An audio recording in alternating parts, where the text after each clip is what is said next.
ओम नमो लोये सर्वत्रिकावर्ती हरियंताणम। ओम नमो लोये सर्वत्रिकावर्ती सिद्धाणम। ओम नमो लोये सर्वत्रिकावर्ती आयर्याणम। ओम नमो लोये सर्वत्रिकावर्ती उवज्जायाणम। ओम नमो लोये सर्वत्रिकावर्ती श्रावणम। ओंकारं बिंदु संयुक्तं नित्यं ध्यायन्ति योगिनं कामदं मोक्षदं चैव ओंकाराय नमो नमः। नमः समय साराय स्वानुभूत्या चकासते चित् स्वभावाय भावाय सर्वभावान्तरच्छिदे अज्ञानतिमिरन्धानं ज्ञान अंजनशलाकया चक्षुरुन्मिलितं येन तस्मै श्रीगुरुवे नमः।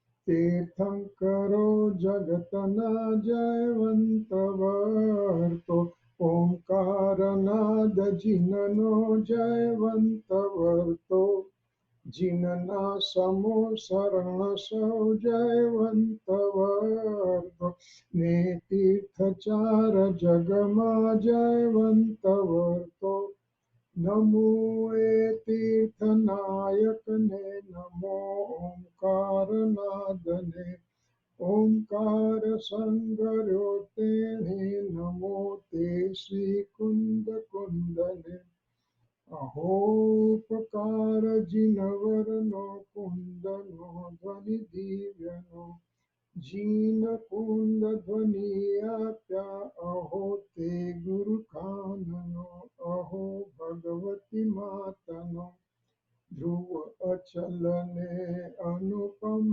गति पामेल सर्वे सिद्धने वंदी कहूँ सुत केवली भाषित आसमय प्राभत अरे हूँ एक सूद सदा अरूपी ज्ञान दर्शनमय खरे कहीं अन्य ते मारू जरी परमाणु मात्र નથી અરે જમ નેત્ર તે મજ જ્ઞાન નથી કારક નથી વેદક અરે જાણે જકર મોદય નિરજરા બંધ તે મજ મોક્ષને ઓમ નમઃ શિવાય ओम नमः शिवेभ्यो ओम श्री सुदात्माने नमः। जय Devendra. Today is July 16, 2020 and Thursday, and we are continuing our discussion on Panchastikaya stanza 171. આપણે 171મી સ્ટાન્ઝા પર આવ્યા છીએ અને એમાંથી ઘણા ઘણા ન્યાય નીકળે છે, તો એ આપણે અત્યારે જોઈ રહ્યા છીએ. તો અત્યારે એમાંથી એક 5 સમવાયનો જે એક ન્યાય નીકળ્યો છે એની આપણે વાત કરી રહ્યા છીએ. 5 સમવાયનું જનરલ વાત કર્યા પછી પ્રવચન સારના પરિશિષ્ટમાં 47 નય આપવામાં આવ્યા છે. એમાં 10 નય છે, બબ્બેના 5 ઝુમખા છે. એ 5 ઝુમખાઓ જે બબ્બે નયના જે 5 નયો 5 10 નય છે, તો એની અંદર આપણે 5 સમવાયના સિદ્ધાંત નીકળે છે. એ આપણે વાત કરી રહ્યા છે. તો એનું આપણે પહેલા ગયા વખતે જે કર્યું એનું 2 મિનિટ 3 મિનિટમાં રિવિઝન કરી અને પછી આપણે આગળ વધીએ. Share screen.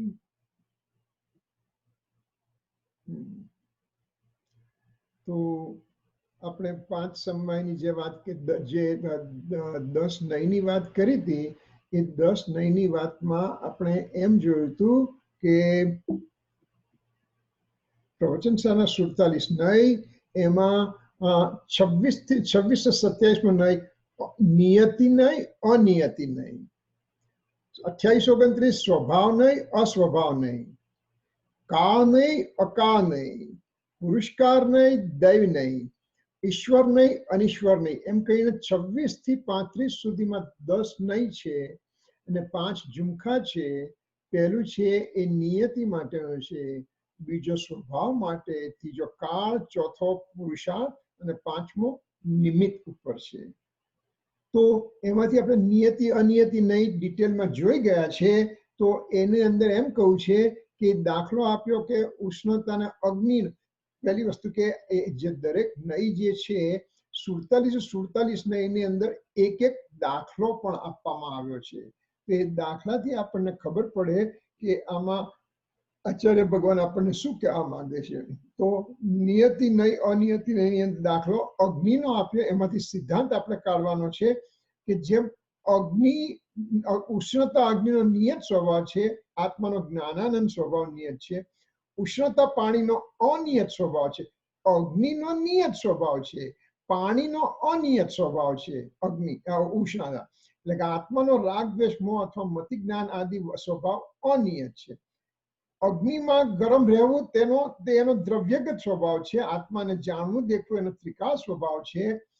પાણીનું ગરમ થવું એનો પર્યાયગત સ્વભાવ છે. આત્માનું રાગ દ્વેષ મોહ પરિણમવું એનો પર્યાયગત સ્વભાવ છે. પાણી અગ્નિના સંગે ગરમ થાય છે, આત્મા કર્મના સંગે રાગ દ્વેષ મોહ રૂપે થાય છે. એ આપણે જોઈ ગયા હતા, એટલે આપણે ખાલી રિવિઝન માટે જોયું છે. તો ભગવાન આત્મામાં અન્ય અનંત ધર્મો સમાન એક નિયત નામનો ધર્મ છે. તેના કારણે ભગવાન આત્મા સદાય ચૈતન્ય રૂપ રહે છે. આ કારણે આત્મા જડ રૂપ કદી થતો નથી. એટલે કે અમે ચિત્તી શક્તિનો પણ થોડોક ખ્યાલ આવતો જાય છે. પહેલા નંબરની શક્તિ જીવત્વ શક્તિ, બીજી ચિત્તી શક્તિ. ચિત્તી શક્તિ એટલે કે આત્મા જડ રૂપ થતો નથી. એટલે કે નિયત નામનો પણ જે ગુણ છે એને કારણે આત્મા સદા ચૈતન્ય રૂપ જ રહે છે. અનિયત નામના ધર્મથી જડ રૂપ નહીં થતો. અનિયત ધર્મથી નિયત ધર્મ ચૈતન્ય રૂપ છે, અનિયત રૂપથી જડ રૂપ નથી થતો, પણ ચિત્ત વિવર્તોમાં નિરંતર બદલાયા કરે છે. આત્માના પરિણામોમાં નિરંતર બદલાયા કરે છે. એટલે કે પોતે ચૈતન્ય રૂપ સદા રહે છે. એ નિયત સ્વભાવ અને અનિયત સ્વભાવથી પર્યાયમાં બદલી થયા કરે છે એમ કે છે. ભગવાન આત્માનો ત્રિકાળ સ્વભાવ નિયત છે, ક્ષણિક સ્વભાવ અનિયત છે. એકમાત્ર પરમ પાણીનો ભાવ આત્માનો નિયત સ્વભાવ છે. ઔદાયિક ઔપશમિક સાપશમિક ક્ષાયિક ભાવ અનિયત છે. રાગ દ્વેષ મનુષ્યાદિક મતિ જ્ઞાનાદિ પર્યાયો અનિયત છે. નિયત અનિયત નહીં પર્યાયોની ક્રમબદ્ધ સાથે કોઈ સંબંધ નથી. આપણે ડિટેલમાં જોઈ ગયા છે, એટલે આપણે થોડી બુલેટ જલ્દી લઈ લીધી છે, જેથી આપણે થોડું રિફ્રેશ થઈ જાય અને આગળના નયની અંદર પણ જે વાત આવે આપણને ખ્યાલ આવતી જાય. સ્વભાવ અસ્વભાવ નહીં આપણે ડિસ્કશન ચાલુ કર્યું હતું કે આત્મા સ્વભાવ નહીંથી, આત્મા અસ્વભાવ નહીંથી. તો આત્મા સ્વભાવ નહીંથી શું છે? દાખલો પહેલા તો જેમ કાંટામાં કોઈ અન્ય પદાર્થ દ્વારા અણી નથી કાઢી શકાતી, આ કાંટો પોતે પોતાના સ્વભાવથી જ શાર્પ છે, કાંટો પોતાના સ્વભાવથી જ અણીદાર છે. તેમ પૂર્વના સંસ્કારોને નિરર્થક કરે છે.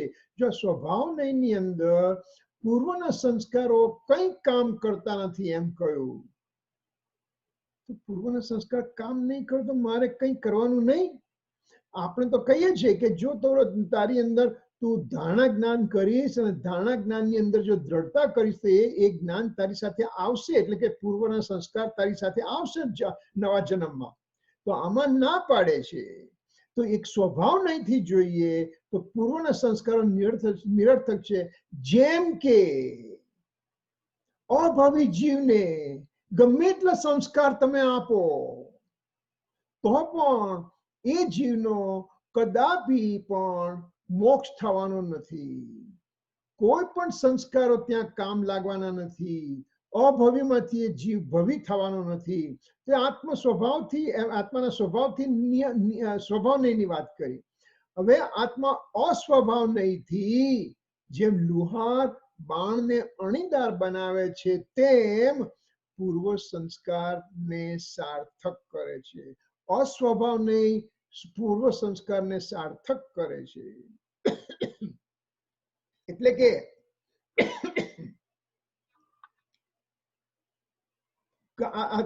કાર્યનું નિયામક કારણ શું? તો કે તત્સમયની પર્યાયની યોગ્યતા. તો અનંતર પૂર્વ ક્ષણવર્તી પર્યાય એટલે કે પૂર્વ પર્યાયનો નાશ થવો તો નવી પર્યાયની ઉત્પત્તિ થવી એટલે પૂર્વ પર્યાયનો ઇમ્પોર્ટન્સ છે. પૂર્વ પર્યાયના સંસ્કારથી નવી પર્યાય ઉત્પન્ન થાય છે એમ કહ્યું. હવે અનંતર પૂર્વ ક્ષણવર્તી પર્યાય એટલે કે આ અત્યારે 5 નંબરની પર્યાય સમ્યક દર્શનની છે. 4 નંબરની પર્યાયમાં જે સંસ્કાર પડેલા હતા, એમ નથી કે તું આરામથી સૂઈ રહ્યો છે, 4 નંબર સુધી તું સૂઈ રહ્યો છે, 5મા નંબરની પર્યાયમાં તને સમ્યક દર્શન થઈ ગયું, એમ નથી. તારે સંસ્કાર નાખવા પડશે, તારે કાર્ય કરવું પડશે. તારે ફળ જોઈએ છે તો તારે એનું બીજ વાવવું પડશે, એને ખાતર આપવું પડશે, પાણી આપવું પડશે, એનું જતન કરવું પડશે, સૂરજનો પ્રકાશ આપવો પડશે. ત્યારે એમાંથી અંકુર ફૂટશે, એમાંથી ડાળી થશે, એમાંથી થોડ્સ થશે, એમાંથી પાંદડા થશે, અને એમાંથી પછી ફૂલ આવશે અને ફળ થશે. તો એ ફળ માટે તારે આ બધી પ્રક્રિયા કરવી પડશે. પૂર્વના સંસ્કાર તારે કરવા પડતા હોય છે. એક બાજુ એ જમીનની અંદર બીજ નાખ્યું, પહેલું કાર્ય. ત્યાર પછી એનું પાણીનું સિંચન કર્યું, ખાતર આપ્યું. આ બધા જ સંસ્કારો છે. એટલે કે તને કઈ ઓટોમેટિક કંઈક એવું નથી કે તું શાંત આરામથી સૂઈ રહ્યો છે 24 કલાક અને તને બીજી ક્ષણે તને સમ્યક દર્શન થઈ ગયું. કદાપી નહીં થાય. અસ્વભાવ નહીં થાય કે અસ્વભાવ નહીં, પૂર્વના સંસ્કારો સાર્થક કરે છે. તો એક બાજુ સ્વભાવ નથી કહ્યું કે પૂર્વના સંસ્કારો નિરર્થક છે, અને તરત બીજી બાજુ આચાર્ય ભગવાન કહે કે પૂર્વના સંસ્કાર સાર્થક પણ છે.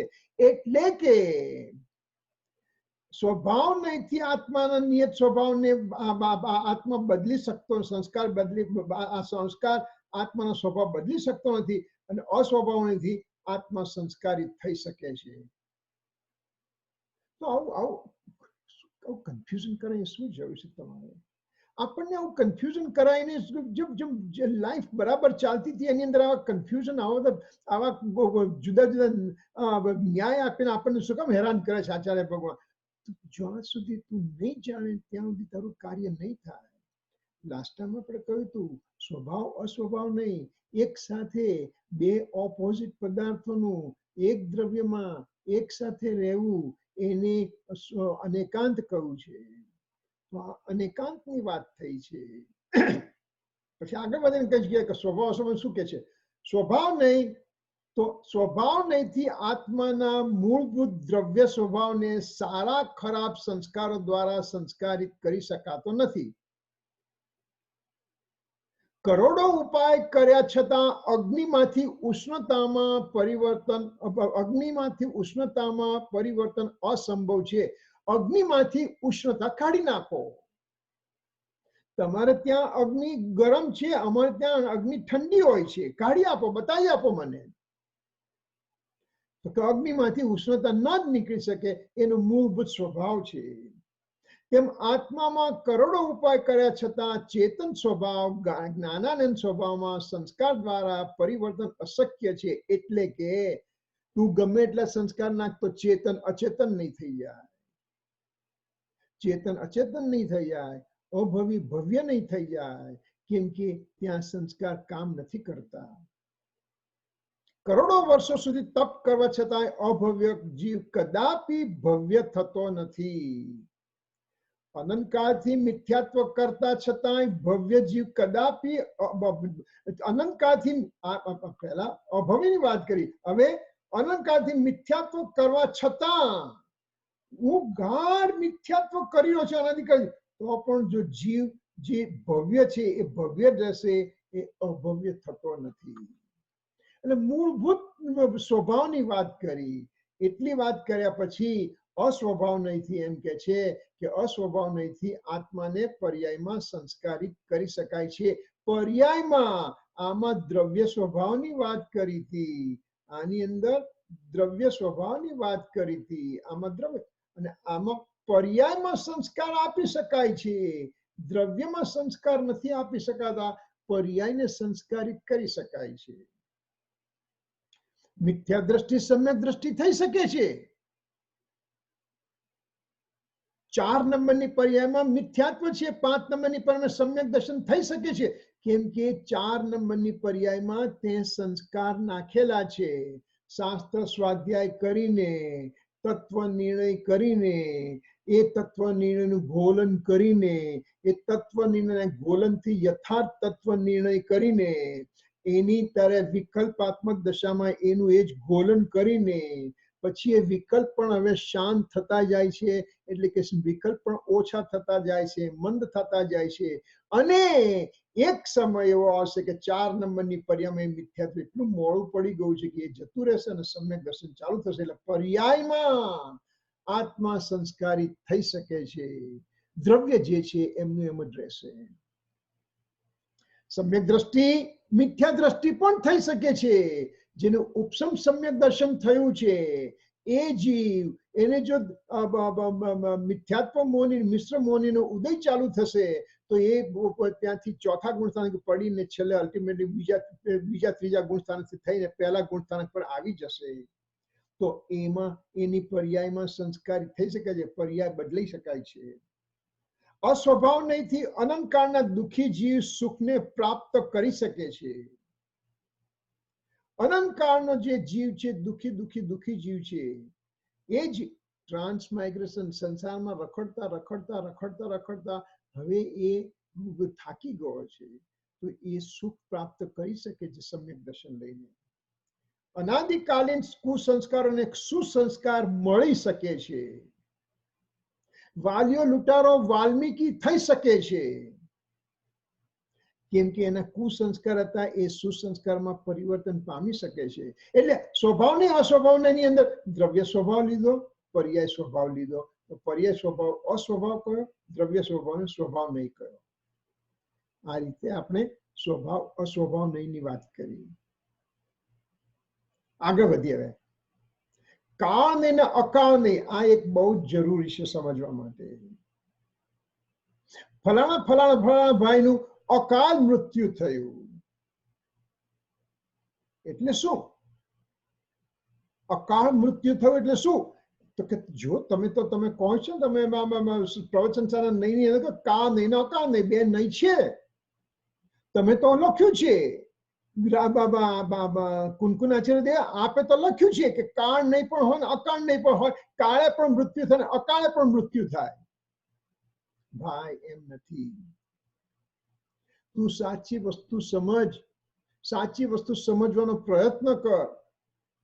કેમ કે કઈ રીતે આચાર્ય ભગવાન આપણને શું કહેવા માંગે છે એ તું સમજ. અહીંયા જોઈએ બિલેટમાં શું કે છે. કાળ નહીં, ગરમીના દિવસોમાં પોતા થકી કેરીનું પામ. આપણે અત્યારે તમને દાખલો આપે છે. અત્યારે દરેકના ઘરમાં કેરી છે, તો એ કેરી પોતે પોતા થકી ગરમીથી જ્યારે પાકવાની છે ત્યારે પાકે છે. અકાળ નહીંથી કૃત્રિમ રૂપે ગરમી આપીને કેરીને જલ્દીથી પકાવવી, તે એને ઘાસમાં રાખવી, એને કંતાનમાં રાખવી, અને એવી રીતે આર્ટિફિશિયલ ગરમી આપીને એ કેરીને જલ્દી પકાવી, એને અકાળ નહીં કરો. કાળ નહીં, નોર્મલી જે પ્રોસેસ થવાની છે. અકાળ એટલે પ્રીમેચ્યોર એ વસ્તુ કરવી. તે તો થયું કે નહીં કે કોઈ જીવ કાળે મરી ગયો 80-90 વર્ષમાં, કોઈ જીવ 30-20-30ની ઉંમર મરી ગયો. તો આચાર્ય ભગવાન આપે તો લખ્યું છે કાળ નહીં અકાળ નહીં. ના તું સમજ્યો નથી એમાં કહેવા શું માંગે છે. દાખલા તરીકે અત્યારે તો નથી, અત્યારે નથી એટલે કે આ કોવિડ ને લીધે હવે કોઈ આપણે સંગઠન થતું નથી, બધા મળતા નથી. પણ દાખલા તરીકે આજે મહાવીર જન્મ કલ્યાણક નું પ્રસંગ છે દેરાસરમાં, ટેમ્પલમાં, અને બધા જ લોકો આવ્યા છે. કોઈ કારણસર હું નહોતો જઈ શક્યો, બારગામ હતા કે જે કયું હતું, વોટ માંદગી હતી, જે કઈ. તો ઘરે બધા મહાવીર જન્મ કલ્યાણકના પ્રસંગથી ઘરે આવે છે. તો આપણે મેં પૂછ્યું કેટલા માણસો હતા, 400, 450, 500, આખો હોલ ભરાઈ ગયો હતો. પછી બીજો સવાલ પૂછીએ છીએ, કેટલા જૈન હતા, કેટલા અજૈન હતા? ફરીથી, કેટલા જૈન હતા, કેટલા અજૈન હતા? એટલે શું? અજૈન જે જૈન નહોતા એવા પણ ઘણા આવ્યા હતા. કોઈ ક્રિશ્ચિયન આવ્યા હતા, કોઈ હિન્દુ આવ્યા હતા, કોઈ મુસલમાન આવ્યા હતા, કોઈ ચાઇનીઝ આવ્યા હતા, કોઈ મેક્સિકન, જે હોય વોટએવર. તો જૈન નહોતા એને તમે અજૈન કહ્યું. તો જે લોકો અજૈન હતા એની પાસે જઈને મેં કહ્યું કે તમે અજૈન છો? ના, હું સરદારજી છું. તમે અજૈન છો? હું ક્રિશ્ચિયન છું. તમે અજૈન છો? નહીં, હું હિન્દુ છું. દરેકની પોતપોતાની આઈડેન્ટિટી હતી, પણ એક સમૂહે કહી દીધું કે જે જૈન નથી એ બધાને અજૈન કહ્યા અમે. દરેક પોતપોતાની ઇન્ડિવિજ્યુઆલિટી છે, પણ કલેક્ટિવલી એને અજૈન કહ્યા. એવી રીતે જીવ પોતે જીવ છે, પોતે જ આત્મા છે. આત્મા સિવાય બીજા બધા જ દ્રવ્યોને અનાત્મા કહેવામાં આવ્યા. હું આત્મા, આપ સર્વે અનાત્મા, સારું વિશ્વ અનાત્મા. અનાત્મા એટલે મારો આત્મા ત્યાં નથી, એટલે અનાત્મા. એવી રીતે કાળ નહીને જ્યારે કાળથી જ્યારે જે કાળે જે થવાનું છે એ થાય છે. એટલે કે પાંચ સમવાયની અંદર નિમિત્ત, સ્વભાવ, પુરુષાર્થ, નિયતિ અને હોનહાર અને કાળ લબ્ધિ, એમ કહીને પાંચ જે સમવાય થાય છે એમાં જો કાળ નહીની પ્રધાનતાથી સેન્ટેન્સ કહ્યું તો કાળ નહીએ આ રીતે થયું. અકાળ નહીં એટલે કે કાળ નહીને ગૌણ કરી બાકીના ચાર સમવાયને પ્રધાનતા આપી તો એને અકાળ નહીં કહ્યો. જેમ બીજા બધા જીવોને તમે અનાત્મા કહ્યા, બીજા બધા લોકોને તમે અજૈન કહ્યા, એવી રીતે બાકીના બધા જે સમવાયો છે એને મુખ્ય કરો તો એને અકાળ નહીં કહ્યા. અકાળ એટલે કે કોઈ જે કાળે જે થવાનું, એ જે કેરી જે છે એ આ કેરીને આજે 3 દિવસમાં પાકવાની છે તો એને કૃત્રિમ ગરમી આપવામાં આવી. આ જે કેરી ઉપરની કેરી છે 5 દિવસે પાકશે તો એને એની મહેનતે 5 દિવસે પાકી છે. પણ એના ક્રમબદ્ધમાં 5 દિવસે જ પાકવાનું હતું અને આના ક્રમબદ્ધમાં 3 દિવસે જ પાકવાનું હતું. એ રીતે આપણે કાળ ને અકાળ ને લેવાનો છે. એવું નથી કે ભાઈ કોઈ જુવાન માણસનું મૃત્યુ થયું અકાળે મૃત્યુ થયું, એમ નથી. એ કાળે જ થવાનું હતું, પણ અકાળ એટલે કે તમે બીજા બધા સમવાયોને પ્રધાનતા આપી અને કાળ નહીને ત્યાં ગૌણ કર્યો. જેમ ડાળી ઉપરની કેરી અકૃત્રિમ ગરમીથી પાકે તેમ ડાળી ઉપર ગરમી તમે આપી, ડાળી ઉપરની કેરીને અકૃત્રિમ ગરમીથી પાકે તેમ કાર્યની સિદ્ધિ માટે કાળ ઉપર આધાર છે. આત્મા પોતાની મુક્તિ માટે કાળ ઉપર આધારિત છે. એટલે કે કાળ એક એવો સમવાય છે, 5 સમવાયમાં કાળ સમવાય પણ છે. એટલે કે કાળની જો પ્રધાનતા આપીને વાત કરો તો કાળ નહીંથી વાત કરી, કાળ નહીંને ગૌણ કરી, બાકીના 4 નહીંને પ્રધાનતા કરી, એટલે ચાર સમવાયને પ્રધાનતા કરી તો એને અકાળ નહીં કહ્યો. કૃત્રિમ અગ્નિથી જેમ કેરી જલ્દી પકાવી શકાય છે તેમ આત્મા પોતાની મુક્તિ માટે કાળ પર આધારિત નથી. દાખલા આત્મા પોતાની મુક્તિ માટે કાળ ઉપર આધારિત નથી, એટલે કે એને કાળની રાહ નથી જોવી પડતી. મારી મુક્તિ થવાની હશે ત્યારે થશે, કેવડીના જ્ઞાનમાં જ્યારે મારી મુક્તિ છે ત્યારે થશે. જો તું એવું બોલીશ તો તારો કદાપી મુક્તિ નહીં થાય. કેમ કે તું હવે પ્રમાદી થઈ ગયો છે, તું આત્માના કાર્યમાં લાગ્યો નથી, આત્માનું કાર્ય કરતો નથી, અને તું કાળ નહીની રાહ જોઈને બેઠો છે. તો કાળથી કોઈ કાળ તારો કદાપી પાકવાનો નથી અને તારી મુક્તિ થવાની નથી. તું તારું કાર્ય કરીશ તો તારી મુક્તિ થશે.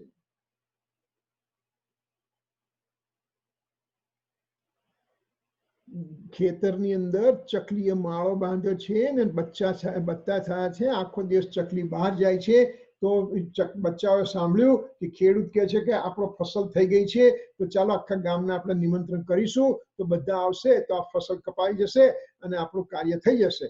બચ્ચા ગભરાયા, એની માને કહ્યું કે માં, આ તો આ કાલે તો બધા ગામવાળા આવશે ને આવું થશે. બેટા, કંઈ થવાનું નથી, ડોન્ટ વરી અબાઉટ ઇટ. બીજે દિવસે ફરીથી ખેડૂતે કહ્યું, અરે આ લોકોને આમંત્રણ આપ્યું, કોઈ આવ્યું નહીં, ફરીથી આપણે આમંત્રણ આપીશું. ફરી બચ્ચા ગભરાયા, કંઈ નથી થવાનું. ત્રીજે દિવસે ખેડૂત ગભરાયો અને કે ના ના, હવે તો મારે મારી જાતે જ કાર્ય કરવું પડશે, મારી જાતે જ કાર્ય કરવું પડશે, મારા પુરુષાર્થથી કાર્ય કરવું પડશે.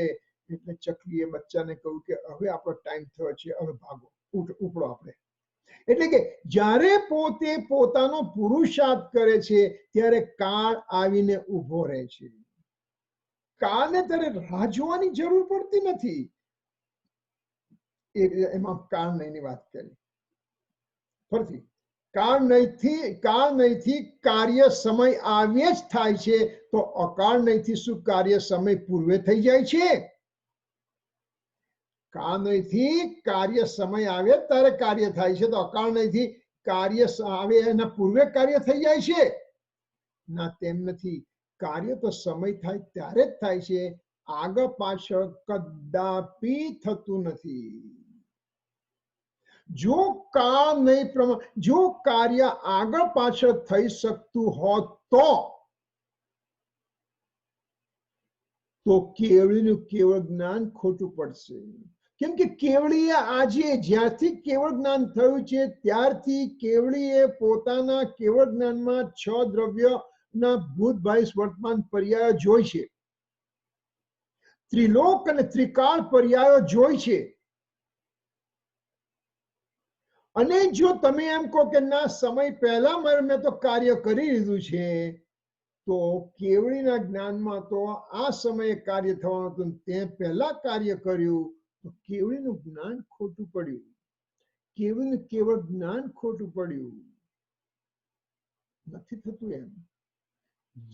જે સમયે કાર્ય થવાનું છે તે સમયે જ કાર્ય થાય છે. કાળ એટલે સમય ઉપર અને અકાળ એટલે સમયથી પહેલા એવો અર્થ લેવાનો નથી. કેમ?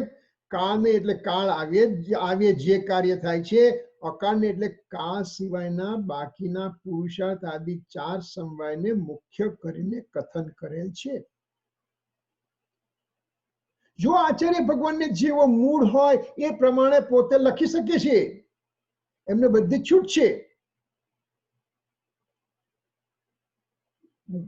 કાળ નહીંની પ્રધાનતા કરીને આચાર્ય ભગવાન કહી શકશે કે તું ગમે એટલો પુરુષાર્થ કર, જો તારો કાળ લબ્ધિ નથી તો તારું કાર્ય નહીં જ થાય. તે આચાર્ય ભગવાનને કાળ નહીંને પ્રધાનતા આપીને સેન્ટેન્સ કહેવું છે. કયા નયે કયા સેન્ટેન્સને કયા નયની પ્રધાનતા કરી છે એનું મને સમજ હોવી જોઈએ, નહીતર તો કન્ફ્યુઝન થશે. કારણ કે એ જ શાસ્ત્ર છે જેની અંદર રાજમલજી પાંડે સમયસર કળશની ટીકા લખતા લખ્યું, તું ગમે એટલો પુરુષાર્થ કરીને ધમ પછાડા ખોર, પણ જે કાળે કાર્ય થવાનું છે તે કાળે જ કાર્ય થશે. તો ત્યાં કાળ નહીંની પ્રધાનતાથી સેન્ટેન્સ મૂક્યું અને એની સામે પંડિત ટોડરમલજીએ 9મા અધ્યાયમાં એમ કહ્યું કે પુરુષાર્થથી જ મોક્ષની પ્રાપ્તિ.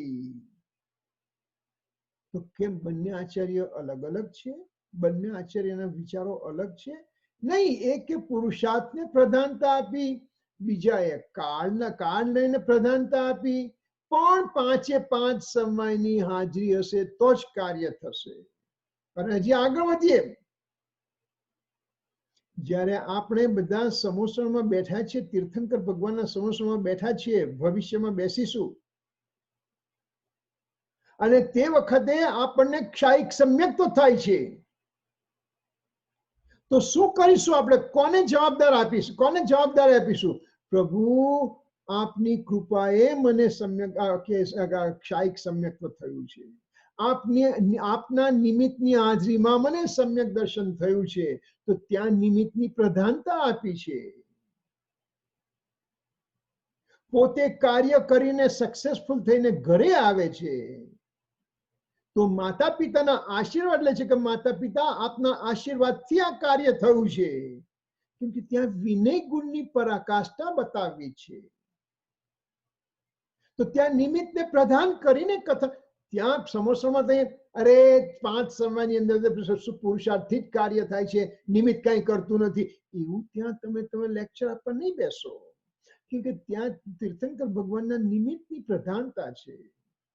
માતા પિતાના આશીર્વાદ માતા પિતાના પ્રધાનતા આપી છે, નિમિત્તની પ્રધાનતા આપી છે. તો એ તારી જવાબદારી રહેશે કે તારે સમજવું પડશે કે કયા આચાર્ય કયા નયનો ઉપયોગ કરીને કયું સેન્ટેન્સ લખ્યું છે. નહીતર રાજમલજી પાંડેજીએ કાળ લબ્ધી વાત કરી અને મોક્ષમક પ્રકાશનમાં ટોરમમાં જે પુરુષાર્થની વાત કરી અને તીર્થંકર ભગવાનની હાજરીમાં સમ્યક દર્શન થાય તો તીર્થંકર ભગવાનને નિમિત્ત તરીકે પ્રધાન. તો આ બધું કન્ફ્યુઝન છે. મને નથી કન્ફ્યુઝન, કેમ કે તારા બેઝ ક્લિયર નથી. તારા બેઝ ક્લિયર થશે તને ખબર પડશે કે કયા નહીંથી કયા કોને પ્રદાન કરીને વાત કરવામાં આવી છે. કૃત્રિમ ગરમીથી પાકી જતી કેરી માટે પુરુષાર્થથી કૃત્રિમ અગ્નિ આપી અને કેરી તેના કાળે જ પાકી છે. તો જો પુરુષાર્થ આવી ગયો, પુરુષાર્થથી કૃત્રિમ અગ્નિ આપી પણ કેરી તો તેના કાળે જ પાકી છે. તારા કહેવા પ્રમાણે 2 દિવસ વહેલી પાકી, પણ એ તો તું કહેનારો છે ને. કેરીને જ્યારે પાકવું હોય ત્યારે પાકે, એની ક્રમબદ્ધની અંદર આજે પાકવાનું હતું અને તારી સમજ પ્રમાણે 2 દિવસ પછી હતું. તો તું ડાયો કે એની ક્રમબદ્ધ પર્યાય ડાપણ કરે છે? કોનું ડાપણ ત્યાં લેવું મારે? મુક્તિ રૂપી કાર્ય પુરુષાર્થ આદિ કારણો અને કાળ પાકે ત્યારે જ થાય છે. તું પુરુષાર્થ તારા હાથમાં છે, કાળ લબ્ધિ તારા હાથમાં નથી, સ્વભાવ તારા હાથમાં નથી, નિમિત્ત તારા હાથમાં નથી, ભવિતવ્ય તારા હાથમાં નથી. તું પુરુષાર્થ કરીશ તો તારું કાર્ય થશે,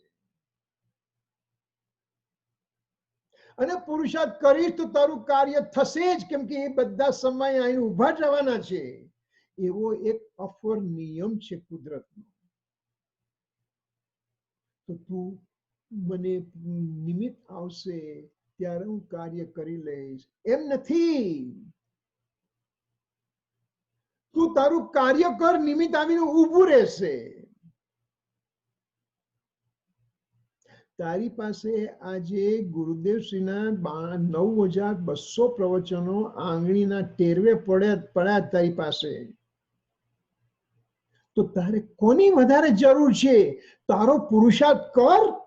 એ તારા સેલ ફોન ની અંદર 9200 પ્રવચન પડેલા છે અને બીજા કેટલાય વિદ્વાનોના પ્રવચનો પડેલા છે. તું પુરુષાર્થ કર, સમજવાનો પ્રયત્ન કર, તારું કાર્ય થશે.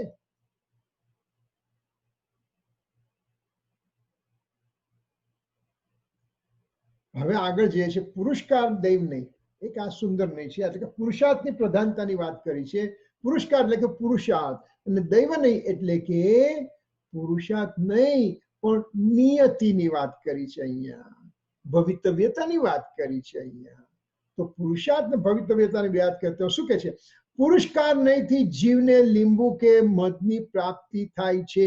આની અંદર એક સુંદર દાખલો આપવામાં આવ્યો છે કે તારે લીંબુ જોઈએ છે તો તારે લીંબુનું બી વાવવું પડશે, એને ખાતર આપવું પડશે, એને પાણી આપવું પડશે, સૂરજનો તડકો આપવો પડશે, અને એ બધું કરીશ ત્યારે એમાંથી અંકુર ફૂટશે, એમાંથી પ્લાન્ટ થશે, એમાંથી ફૂલ થશે, ફૂલમાંથી પછી ફળ થશે અને એ રીતે તને લીંબુ મળશે તો તારે એના આટલા પુરુષાર્થ કર્યા ત્યારે તને લીંબુની પ્રાપ્તિ થઈ.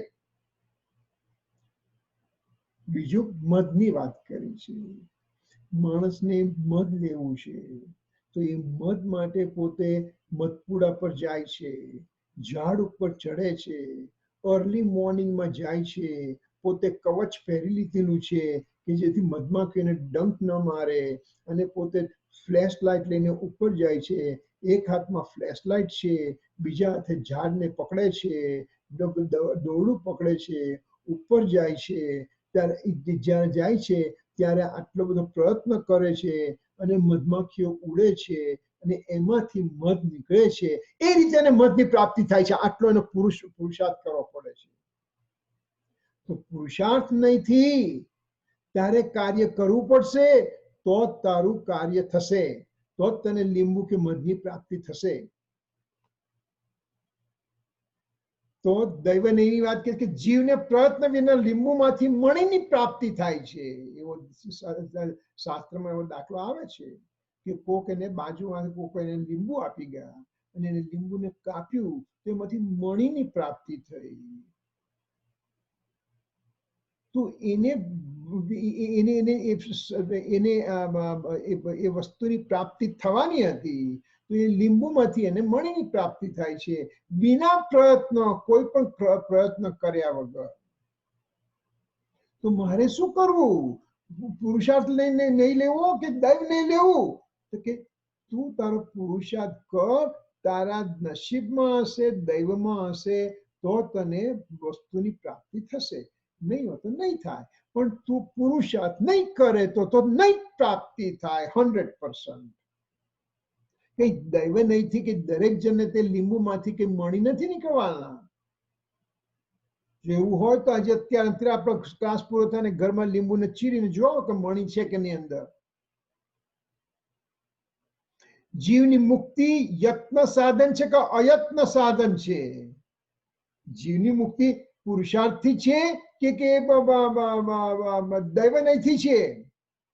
આનો જવાબ આ બંને નહીંથી પ્રાપ્ત થાય છે.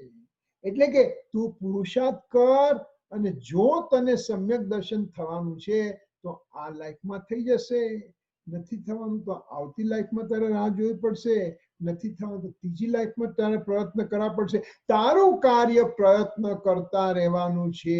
તું પ્રયત્ન કરીશ તો તને સક્સેસફુલ તારો સક્સેસ મળશે. તો આ રીતે તારે ખ્યાલ રાખવો પડશે. આત્માના અનંત ગુણોમાં એક પુરુષાર્થ નામનો ધર્મ છે જેથી આત્મા યત્ન સિદ્ધ સિદ્ધિ વાળો છે. યત્ન સિદ્ધ એટલે પુરુષાર્થ કરનારો છે, એનાથી એને સિદ્ધિ મળનારી છે. એવો પુરુષાર્થ નામનો ધર્મ છે. વીર્ય નામનો ધર્મ છે, પુરુષાર્થ નામનો ધર્મ છે. અને એ જ્યારે પુરુષાર્થ નો જે ગુણ છે એની વિપરીત પરિણતિ થાય છે ત્યારે જીવ અપુરુષાર્થ રીતે પરિણમે છે. એને ત્યાં અંતરાય કર્મનો ઉદય છે એમ કહેવામાં આવે છે. હેલો, પુરુષાર્થ ને વીર્ય બંને એક જ ગુણ કહેવાય? યસ, પુરુષાર્થ ને વીર્ય એક જ ગુણ છે. એક જ ગુણ છે. ઓકે. તો આટલું મારે ખ્યાલ રાખવો પડશે કે પુરુષાર્થ એ મારા હાથમાં છે. હું પુરુષાર્થ કરીશ તો બાકીના બધા સમય આવીને ઉભા રહેશે. જો 5 સમય છે તો હું પુરુષાર્થ કરું છું તો પુરુષાર્થ ક્યાંથી આવ્યો? તો કે સ્વભાવમાંથી આવ્યો. તો સ્વભાવ મારી પાસે છે કે નહીં હાજર? તો સ્વભાવ છે ને. જો સ્વભાવ છે તો એમાંથી પુરુષાર્થ થયો છે. તે 2 તો થઈ ગયા. હવે નિમિત્ત, જ્યારે પુરુષાર્થથી ઉપાદાનમાં કાર્ય થાય છે ત્યારે હાજર રહેલી અનુકૂળ પરિસ્થિતિને નિમિત્તનો આરોપ આપવામાં આવે છે. મને કારનો એક્સિડન્ટ થવાનો છે એવું મારો પુરુષાર્થ છે, ભલે અવળો પુરુષાર્થ છે, જે કઈ હોય તો તે વખતે કોઈ ડ્રંક માણસ આવી મારી કારને અથાડશે તો એ નિમિત્ત ત્યાં હાજર છે. કાર્ય મારામાં થવાનું હતું અને એ નિમિત્ત આવીને તો પુરુષાર્થ છે, તો સ્વભાવ છે, નિમિત્ત આવીને ઊભું રહ્યું છે, તો બાકી કાળ લબ્ધિને ભવિતવ્યતા રહ્યા. તો આચાર્ય ભગવાન કહે છે કે જો તું પુરુષાર્થ સાચો પુરુષાર્થ કરે છે ને તો એનું ફળ તને મળે જ. એટલે કે એની કાળ લબ્ધિ આવીને ઊભી જ રહેશે. હા, કોક વાર તારે કદાચ વાર લાગવી પડે. જો મહાવીરને પણ 12.5 વર્ષ 4 જ્ઞાનના ધણીને દીક્ષા લેતા 30 વર્ષની ઉંમરે દીક્ષા લેતા 4 જ્ઞાનના ધણી થાય છે. સમ્યક સુત જ્ઞાન, મતિ જ્ઞાન, અવધિ જ્ઞાન, મને એવા 4 જ્ઞાનના ધણીને પણ 12.5 વર્ષ સુધી તપશ્ચર્યા કરવી પડી. ત્યારે તો કેવળ જ્ઞાનની ઉત્પત્તિ થાય છે. તો મને તો એવા 4 જ્ઞાન છે નહીં. મારી પાસે જે 2 જ્ઞાન છે એ કુમતિ ને કુશ્રુત જ્ઞાન છે. તો થોડોક તો ટાઈમ લાગશે ને ભાઈ. તું ધીરજ રાખ, તું અધીરો ના થા. તારા અનાદિના કુસંસ્કાર છે, અનાદિના. તો એને દૂર કરવા માટે તારે થોડાક તો કંઈક કાર્ય કરવું પડશે. કઈ રાતોરાત કાર્ય નહીં થઈ જાય. તારે પુરુષાર્થ કરવો પડશે. પુરુષાર્થ યત્ન સિદ્ધિ વાળો છે. આત્માના દૈવ નામનો એક ધર્મ છે જેનાથી આત્મા અયત્ન સિદ્ધિ વાળો છે. જ્યારે કાર્ય તારું થવાનું ત્યારે થઈ જશે. એમાં તું પુરુષાર્થ કરે કે ન કરે પણ એનો આધાર લઈને હું બેસી નહીં રહું. કોણે કહ્યું કે મારું કાર્ય થવાનું જ છે? જો હું પુરુષાર્થ નહીં કરું તો ત્યાં દૈવ નહીં પણ નથી. પુરુષાર્થ તો મારે કરવો જ પડશે. ત્યારે મારી કાળ લબ્ધિ પાકશે. ત્યારે એને દૈવ નહીં કહીશું. બંને ધર્મો આત્મા એક સાથે છે. પુરુષાર્થ પણ છે અને દૈવ નહીં પણ છે. બંને એક સાથે રહેલા છે. એવું નથી કે આત્મામાં કોઈ વાર પુરુષાર્થથી કાર્ય થાય તો કોઈ વાર દૈવ નહીંથી કાર્ય થાય. એવું નથી. બંને એક સાથે હાજર રહેલા છે. તો મારું કાર્ય પુરુષાર્થ કરવાનું, એની માટે દૈવ નહીં કાર્ય કરવું તો કરે, ન કરવું તો ન કરે, કઈ વાંધો. મારી પાસે તો ધીરજ છે. હું રાહ જોઈશ. મને ઉતાવળ નથી. હું જો સાચા રસ્તા પર છું તો આજે સમ્યક દર્શન થાય કે આવતા ભવ થાય મને કઈ ફેર નહીં પડે. અનાદિકાળથી ભટકતો આવ્યો છું. એક ભવ વધારે થાય, 2 ભવ વધારે થાય, એનો કઈ મને ચિંતા નથી. એનો કઈ ખેદ નથી મને. એવું પણ નથી કે કોઈ જીવને પુરુષાર્થથી તો કોઈ જીવને દૈવ નહીંથી વાત થાય છે. જો કોઈ વાર પુરુષાર્થથી, કોઈ વાર દૈવ નહીંથી, અથવા કોઈ જીવને પુરુષાર્થથી અને કોઈ જીવને દૈવ નહીં, એવું કઈ નથી. બંને એક સાથે છે.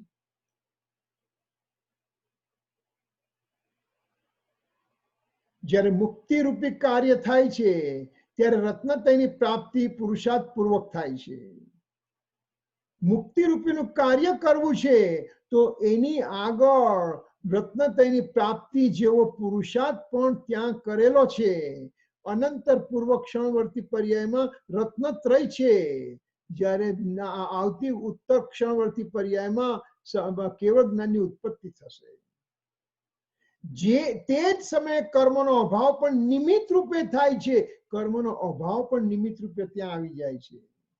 મુક્તિમાં આત્માનો પુરુષાર્થ અને દૈવ બંને ધર્મોનું યોગદાન છે. તો મારા હાથમાં પુરુષાર્થ છે તો મારે પુરુષાર્થને પ્રધાનતા આપવાની છે. બસ.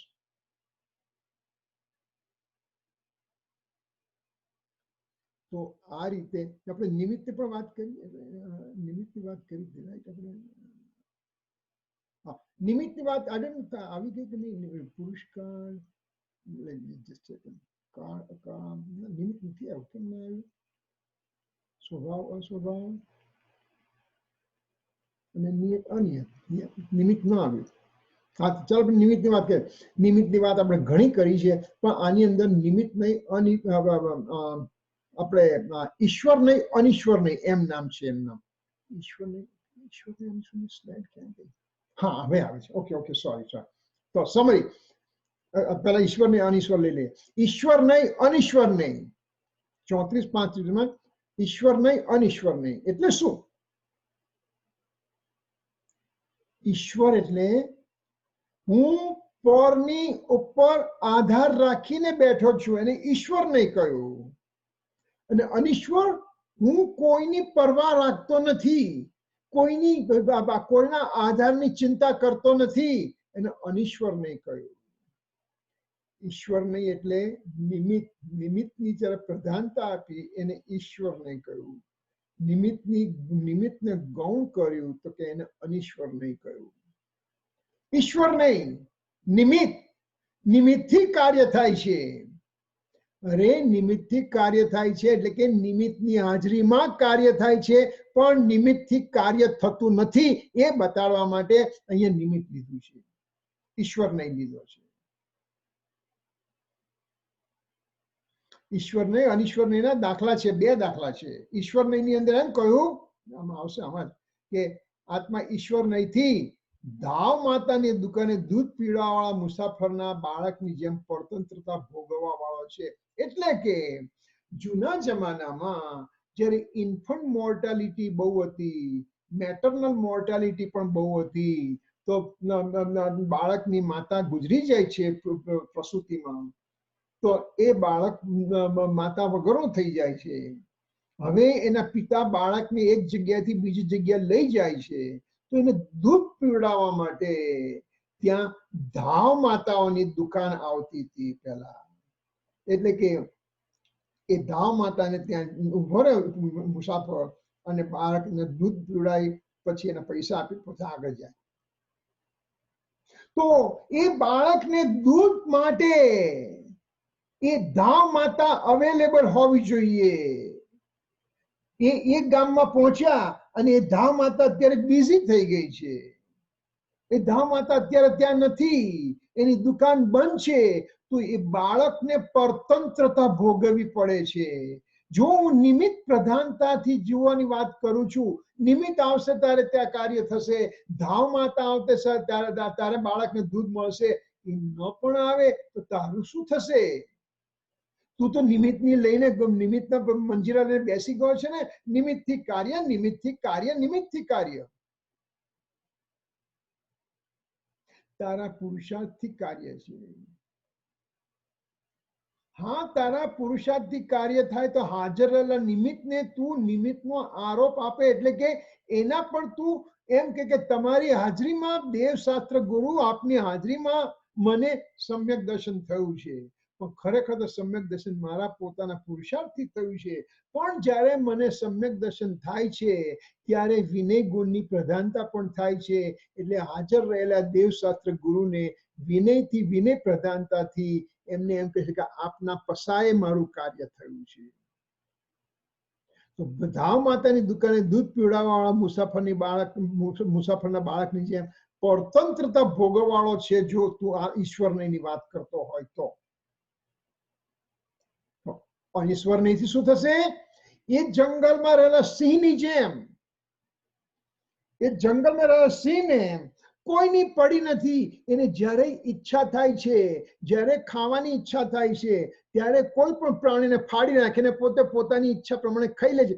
કોઈની એને પરતંત્રતા એને નથી. એટલે હરણને સ્વચ્છંદપૂર્વક ફાડીને ખાઈ જવાળા સિંહની સમાન અનિશ્વર નહીં છે. આ આત્માને સંસાર અવસ્થામાં કર્મોદયની પરતંત્રતા ભોગવવી પડે છે, ઈશ્વર નહીં. કપરા કર્મનો ઉદય છે. શું થાય? અમારી પડતી ચાલે છે અત્યારે. એ કરોડપતિમાંથી રોડપતિ થઈ જશે મુંબઈની અંદર. તો કે કર્મોદય એવો છે, કર્મનો ઉદય અઘરા છે. એવા કર્મનો ઉદય છે કે હવે અમે અત્યારે અંતરાય કર્મની પૂજા કરાવીશું. અરે અંતરાય કર્મ તો પૂતગલ છે. પૂતગલની પૂજા કરતા તારા આત્માનો શું ફેર પડશે ભાઈ? તું પૂતગલ કર્મને હટાઈ શકે છે? શ્રીમદજીએ કહ્યું કે અમારામાં એક સૂકા તણખલાના બે કટકા કરવાની તાકાત નથી, કેમ કે અમે બહુ વીક છીએ ને, અમારું વજન તો બહુ ઓછું છે. અરે એમ નથી ભાઈ, એમને તો એમ કહું કે એ તણખલાની અંદર પૂદગલ દ્રવ્ય છે, હું ચેતન દ્રવ્ય છું, એક દ્રવ્ય બીજા દ્રવ્યનું કાર્ય ન કરે, એટલે હું સુખા તણખલાના બે કટકા પણ કરી શકવાનો સ્વતંત્રતા મારામાં નથી. એટલે કર્મોદયની પરતંત્રતા ભોગવવી પડે છે એવું તું વાત કરે છે, તો એ ઈશ્વરની વાત કરી. અને આત્માને પરતંત્રતા નથી, આત્માની પર્યાયમાં સ્વભાવથી જ એવી વિશેષતા છે કે સ્વયં કર્મને આધીન થઈને રાગ દ્વેષો પરિણમે છે, એને અનિશ્વર નહીં કહ્યું. કેટલી સુંદર વાત કરી. પોતે પોતાની પોતે પોતા થકી સ્વયં પોતે કર્મને આધીન થઈ ગયો છે. કર્મ નથી કર્યું તું મારી પાસે આવ, પણ હું કર્મને આધીન થયો છું, અને એના આધીન થયો છે એટલે હું રાગ દ્વેષ ઉપર પરિણમ્યો છું. અત્યારે તો મારી પોતાની ભૂલથી મેં આ કાર્ય કર્યું છે. એટલે કે આ ઈશ્વરની અનિશ્વર નહીની વાત કરી. હજી આગળ છે, ઈશ્વર નહીંથી આ ભગવાન આત્મા પરાધીનતાને ભોગવે છે. કયો ભગવાન? આ ભગવાન આત્મા એટલે કોણ? હું પોતે ભગવાન આત્મા, હું પરાધીનતા ભોગવું છું. પરથી કંઈક થશે, પર કઈ મદદ કરશે, પરથી આપણે આમ કરીએ, પરને અનુકૂળ થવાનો પ્રયત્ન કરીએ. અરે તું ગમે તું કરીશ તો પણ તારું કાર્ય નથી થવાનું, તો નહીં થાય. તું આવી પરાધીનતા શું કામ ભોગવે છે? તું તો સ્વાધીન તત્વ છે, તારામાં સ્વતંત્રતા છે, દ્રવ્યની સ્વતંત્રતા છે, ગુણની સ્વતંત્રતા છે, પર્યાયની સ્વતંત્રતા છે. અરે એક સમયની પર્યાયમાં થતા ઉત્પાદ વ્યય દ્રવ્યની પણ સ્વતંત્રતા છે. પ્રવચન સાર 102 નંબરની ગાથા. તો તું પરાધીનતા કેમ ભોગવે છે? સ્વતંત્ર છે તું, અનિશ્વર નથી આત્મા સ્વાધીનતા ભોગવી રહ્યો છે. એક સમયની પર્યાયમાં પણ સ્વતંત્રતા છે, તો તું દ્રવ્યની તો ક્યાં વાત જ કરીશ? આ બંનેની આત્મામાં એક સાથે રહેલા છે, એટલે કે પ્રમાણ જ્ઞાનમાં બંને નહીં સમાઈ જાય છે. એટલે કે જ્યારે મારી પોતાની સ્વતંત્રતાથી હું રાગ દ્વેષ ઉપર પરિણમું છું, અને તે વખતે હું કર્મના ઉદય તરફ ઢળું છું, ત્યારે કર્મનો ઉદય પણ હાજર છે. તો કર્મના ઉદયને કારણે, કર્મના ઉદયને આરોપ આપીને કહીએ છીએ કે કર્મના ઉદયથી મારું ભલું બુરું થયું છે. પણ મને ખબર છે કે ભલું બુરું મારા પોતાથી થયું છે. જો કે પ્રસિદ્ધિના સમયે મુખ્ય ગૌણ વ્યવસ્થા સમજવી પડશે. ત્યારે મુખ્ય કોણ છે, ગૌણ કોણ છે, એની તારે સમજ રાખવી પડશે. જેમ કહું ઈશ્વરને એટલે કે નિમિત્ત, ઈશ્વરને નિમિત્ત કહ્યું, તો નિમિત્તની પણ પ્રધાનતા, જ્યારે નિમિત્ત હાજર છે, દેવશાસ્ત્ર ગુરુનું નિમિત્ત હાજર છે, તીર્થંકર ભગવાનનું નિમિત્ત હાજર છે, તો તે વખતે વિનય ગુણથી તીર્થંકર ભગવાન આપના કારણે મને મારું સમ્યક દર્શન, ક્ષાયિક સમ્યક થયું છે એમ તું કહીશ. તે જ વખતે અનિશ્વર નહીંથી તો મારા પોતાના પુરુષાર્થથી થયું છે. હા, તીર્થંકર અને સુત કેવડીની હાજરી અવશ્ય હતી, અવશ્ય હાજર હોવી જ જોઈતી હતી, અને હતી જ, ત્યારે ક્ષાયિક સમ્યક થયું. તો એ ઈશ્વર અનિશ્વર નહીંની વાત કરી. તો હવે થોડું આગલી પેલામાં આ જોઈ એક સ્લાઇડ આગળ પાછળ થઈ ગઈ. તો સમરીની અંદર કહું, જ્યારે પરમ પારણિક ભાવરૂપ નિયત સ્વભાવના આશ્રયે આ ભગવાન આત્મા પોતાના પર્યાય રૂપ અનિયત સ્વભાવને સંસ્કારિત કરે છે, ત્યારે સ્વકાળમાં કર્મોના અભાવથી મુક્તિની પ્રાપ્તિ થાય છે. બોલો કેટલું સુંદર સુંદર વાત કરી. બધી જ વસ્તુ અંદર આવી ગઈ. પરમ પારણિક ભાવ, જ્યારે પરમ પારણિક ભાવ એટલે કે સ્વભાવ, આપણે નિયત સ્વભાવની વાત કરી, ભાવરૂપ નિયત સ્વભાવ એની વાત કરી. એના આશ્રય ભગવાન પોતાના પર્યાય રૂપ અનિયત સ્વભાવ, નિયત સ્વભાવ લઈને તરત અનિયત સ્વભાવની પણ વાત કરી. અને અનિયત સ્વભાવથી એ આત્મા પોતે પર્યાયને સંસ્કારિત કરે છે, ત્યારે સ્વકાળમાં, પોતાના કાળમાં, પોતાના પુરુષાર્થથી એની મુક્તિ થાય છે. बहुत सुंदर છે આ બુલેટ. પરમપાણી ભાવરૂપી ત્રિકાળી ધ્રુવ આત્માને કેન્દ્રિત કરીને જ્યારે શ્રદ્ધા જ્ઞાન ચારિત્ર પરિણમિત થાય છે ત્યારે જ્ઞાનાવરણ કર્મનો અભાવ થઈને અનંત સુખ સ્વરૂપ સિદ્ધ દશા પ્રગટ થાય છે. તે વખતે આઠો ધર્મ અથવા આઠો નય અથવા 5 સમવાય સમાહિત હોય છે. આઠે આઠ એટલે કે પરમપાણમિક ભાવરૂપ ત્રિકાળી ધ્રુવ આત્મા એને મેં કેન્દ્રિત કર્યો, એને સ્વભાવમાં એને દ્રષ્ટિમાં લીધો ત્યારે મારામાં શ્રદ્ધા જ્ઞાન ચરિત્ર રૂપી પરિણમન થાય છે. આમાં નિયતની વાત કરીએ, આમાં સ્વભાવની વાત કરવામાં આવે છે. ત્યારે જ્ઞાનાવરણ કર્મનો અભાવ થઈને એટલે કે નિમિત્તનો અભાવ થઈને અનંત સુખ સ્વરૂપ સિદ્ધતા પ્રગટ થાય છે, એટલે પુરુષાર્થથી પ્રગટ થાય છે. તે વખતે આઠો આઠ ધર્મ એટલે કે આઠે આઠ કર્મ જે છે, આઠે આઠ ધર્મ એટલે કે કેવળ જ્ઞાન, કેવળ દર્શન, અનંત સુખ, અનંત વીર્ય, અવ્યાબાધત્વ, સૂક્ષ્મત્વ, અગુરુ લઘુત્વ અને એક રહી ગયું સૂક્ષ્મત્વ, અગુરુ લઘુત્વ, અવ્યાબાદ એક રહી જાય છે. એવા એ 8 ધર્મ ઉત્પન્ન થાય છે. એને એને 8 નહીં પણ કહી શકાય એને, અથવા 5 સમવાય સમાહિત થાય છે. આત્માની સિદ્ધિ માટે સંપૂર્ણ સાધન આત્મામાં જ વિદ્યમાન છે. તેને પોતાની સિદ્ધિ માટે અહીં ત્યાં ભટકવું પડતું નથી. તું તારું કાર્ય લે હાથમાં, મારું કાર્ય હું જ કરનાર છું, મારો કાર્યનો જવાબદાર હું છું. જ્યારે હું મારી પોતાની સ્વતંત્રતા લઈ અને મારા કાર્યની ઉત્પત્તિનો કાર્ય કરીશ ત્યારે જરૂરથી કાર્ય થશે. એમ આચાર્ય ભગવાન આપણને બરાબર દિલાસો આપે છે. તારું કાર્ય થઈ જશે, જરૂર થશે, જો તું કાર્યની શરૂઆત આજથી ચાલુ કરીશ તો. અનાદિથી કશું કર્યું નથી એનો અર્થ એવો નથી કે તું આજે નહીં કરી શકે. ભૂતકાળ ભૂલવા માટે છે અને વર્તમાન તારા હાથમાં છે.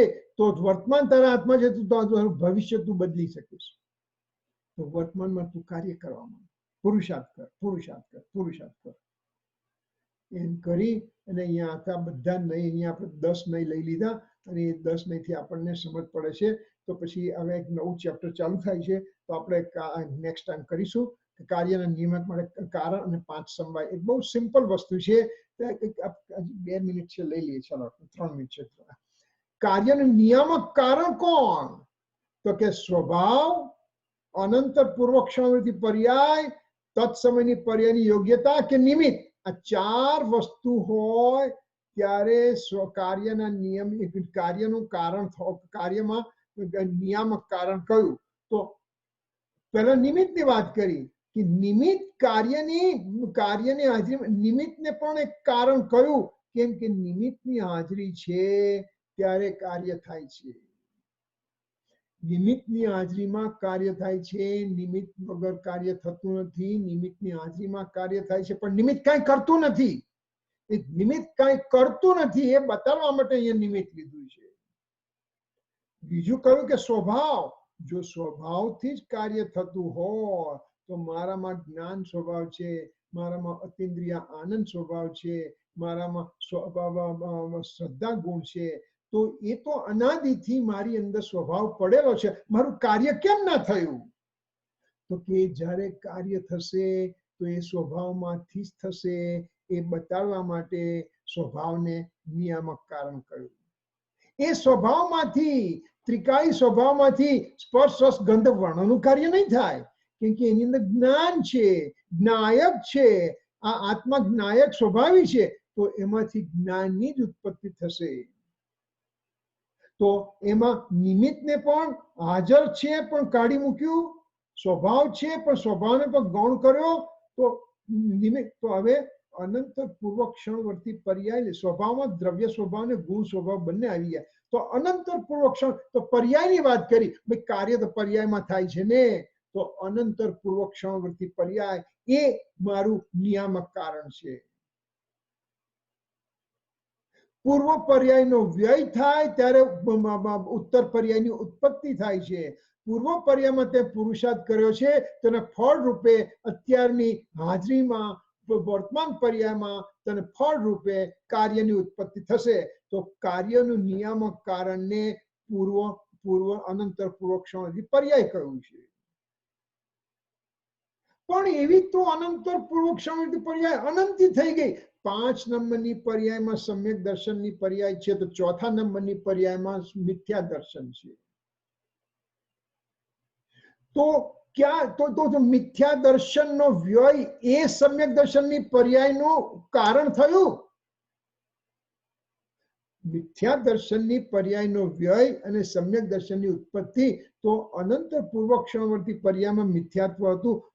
એ અનંત પૂર્વક્ષણવર્તી પર્યાયનો વ્યય થયો, મિથ્યાત્વનો વ્યય થયો તો સમ્યક દર્શન થયું. તો એને સાચું કારણ કહી શકાય. તો તારામાં પર્યાય અનાદિકાળથી છે. અનાદિકાળથી મિથ્યાત્વની પર્યાયનો વ્યય થતો આવ્યો છે. તો તને સમ્યક દર્શન કેમ ઉત્પન્ન થયું તો પછી હજી સુધી? તો આ પણ કારણ હજી બરાબર નિયામક કારણ લાગતું નથી. એટલે છેલ્લે આચાર્ય ભગવાન કહે છે કે તત્સમયની પર્યાયની યોગ્યતા એ તારું સાચું નિયામક કારણ છે. આ અત્યારે હાલમાં જે પર્યાય ઉત્પન્ન થવાની છે એ પર્યાય ઉત્પન્ન થઈ તો એ કાર્યનું નિયામક કારણ થયું. કાર્ય પણ એ પર્યાય થઈ અને કારણ પણ એ જ પર્યાય થઈ. કાર્ય કારણ બંને એક જ પર્યાયમાં બ્લેમ કરવામાં આવશે કે તત્સમયની પર્યાયની યોગ્યતા કાર્ય થયું તો એ તત્સમયની તે વર્તમાન પર્યાય પણ એને કારણ પણ કહ્યું. કારણ પણ પોતે, કાર્ય પણ પોતે, એ અનંતર તત્સમયની પર્યાયની યોગ્યતા. તો એને પંચ સમયમાં જયારે કહીએ તો સ્વભાવ, તો કે સ્વભાવ છે. અનંત પૂર્વથી ક્ષણવર્તી પર્યાયને પુરુષાર્થ કયો, નિમિત્તને નિમિત્ત કહ્યું એ તો છે જ. અને જયારે તત્સમયની પર્યાય એટલે તત્સમય કયું એને કાળ લબ્ધિ સાથે તત્સમય લીધું, તત્સમયને કાળ સાથે લીધું અને યોગ્યતાને નિયતિ સાથે લીધું. એટલે 5 સમય કો કે કાર્યના 4 નિયામક કારણ કો એ બંને એક જ છે. બંનેમાં 5 સમય સમાઈ જાય છે. આ રીતે અહીંયા આ ચેપ્ટર પૂરું થાય છે. પછી આગળ જોઈશું શું શું આવે છે બીજું આ ગાથાની અંદર. તો એની ક્વેશ્ચન્સ, કોઈના ક્વેશ્ચન હતા આપણે લઈએ પ્લીઝ. એકાદ મિનિટ છે, 1-2 મિનિટ છે, 1-2 મિનિટ ઉપર થઈ ગઈ છે પણ તમે છતાંય થઈ જાય. ઓકે.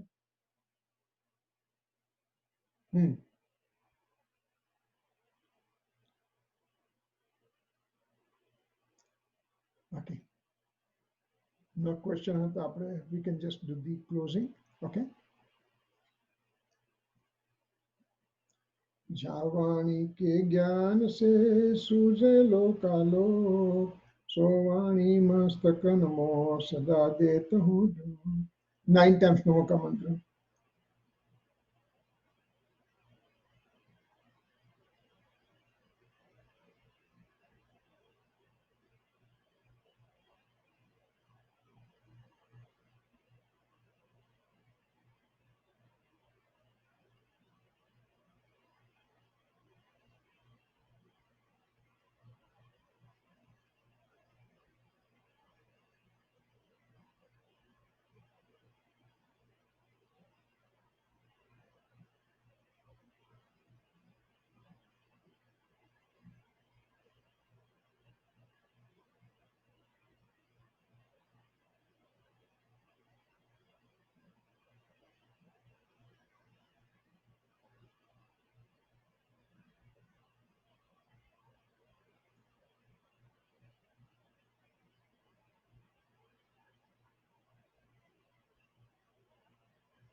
जय जिनेन्द्र.